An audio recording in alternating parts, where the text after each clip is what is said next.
Hi, I'm Ben and I'm here with Team Allen at the Allen headquarters, and I'm just going to show you a bit about the rigging and the tuning of a Feva.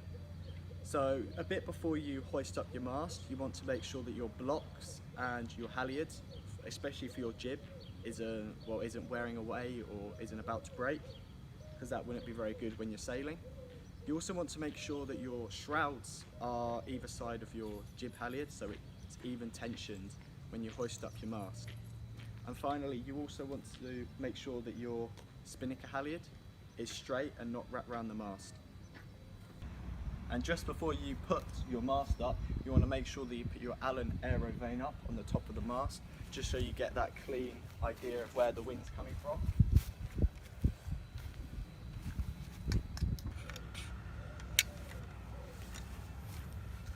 So we're now just going to put the mast up and make sure everything's straight.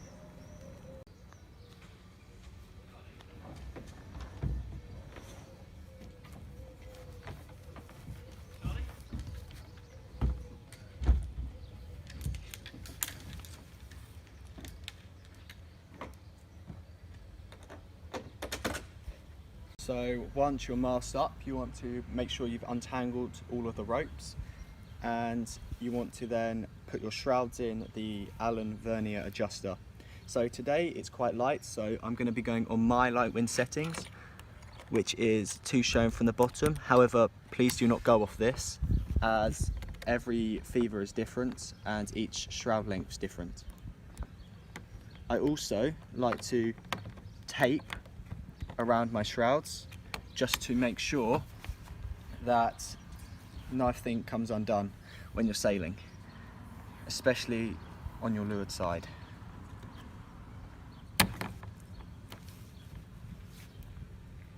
So moving on from the shrouds, we're going to now look at the spinnaker. So firstly, you want to make sure that all of your spinnaker halyard is all free and in front of the shrouds and everything, so nothing gets caught when you hoist the kite. So first of all, what you want to do is you want to find each part of your spinnaker. So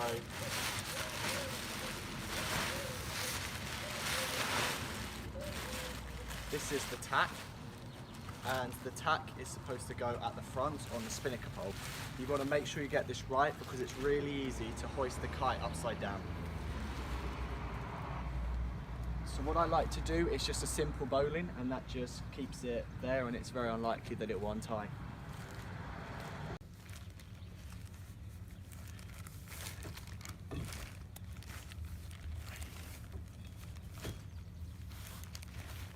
Now I'm going to attach the head to the halyard that goes up the mast.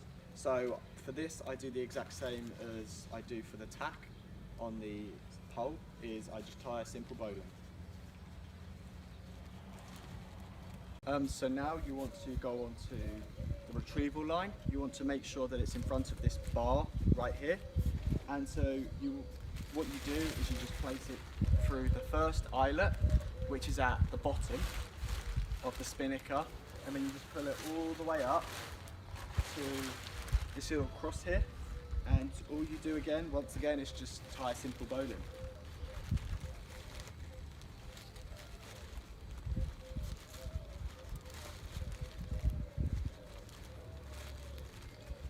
So at this point, I suggest that you hoist the spinnaker, and this just allows it to make sure that it's all untangled. And soon after we've done that, you want to then attach the spinnaker sheets.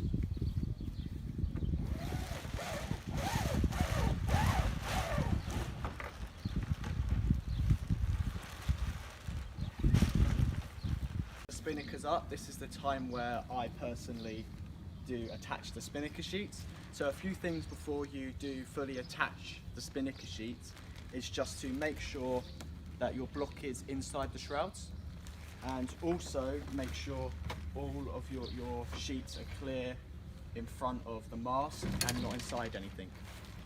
So with the sheets, you just want to, like I said before, make sure that this is inside the shrouds, and then I just tie all my sheets here, well, one with a bowline.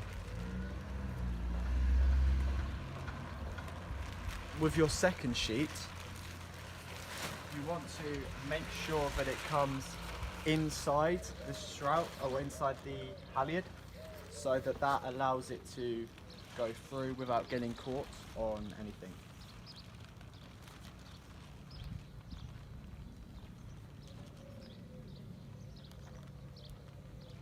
And just to make sure that that's fine on both sides, you just want to pull it through. And then here, you can see that it comes under, which is how you'd want it on one of the sides.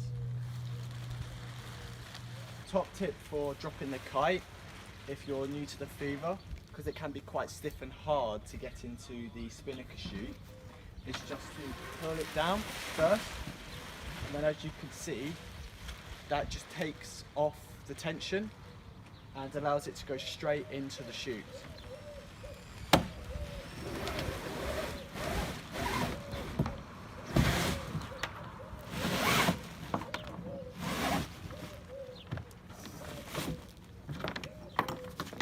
So now we go on to the jib, and there's a few things I want you to make sure you know or remember. Is that you want to have either spinnaker sheets either side of the jib, just so you don't get caught when you're on the water with the spinnaker sheets being one side over, if that makes sense. And then yeah, there's also two ways which you can tie the jib on, and today I'll show you the way that I personally use a lot of the time. So what I do is I feed the rope through there, I go down and under, and then I go over the top. So this then keeps the jib down and low to the bottom, because in these boats sail the best when the jib is as low to the deck as possible. So once I've done that, and it's roughly or mostly into the centre as I can, I pull on it tight, and then I would go over and just put that round over this rope and just put it through like that. I would then do another one of those just over the other side, as so. Don't worry about this not being straight, because when you hoist up the jib, it will straighten itself. So now I would then just put some lockers onto here, just to keep that stable and not moving. So I literally just go over, well, with one full twist round.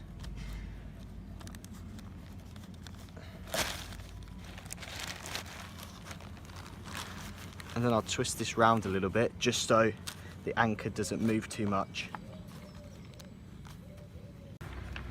Okay, so now I would go on to hoisting up the jib.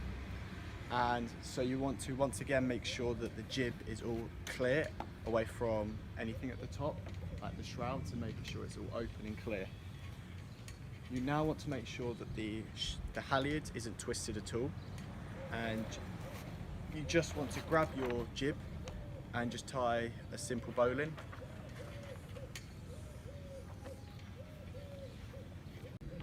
So once you've tied the bowline at the top of the jib, you just want to pull it up a bit and just clip it around this cleat here. And then I suggest that you put a bowline there with a thimble, and that just allows you to get it's just a bit more slippery and a bit easier to pull more tension on, instead of having it rope on rope. And then this also allows you to get better purchase. So now as you pull it down, and you would first of all cleat it, and then you would then fill your rig, so you'll see how it feels on the front and see what it's like on the base of the mast. And for light winds, you want it just a touch off the middle when it's able to move. So that's pretty much perfect and in the neutral wind setting. So that's about it, other than all you have to do now is hoist up the main, and then you're ready to go. So from all of us here at Allen, thank you for watching, and go and have some fun in the Feva.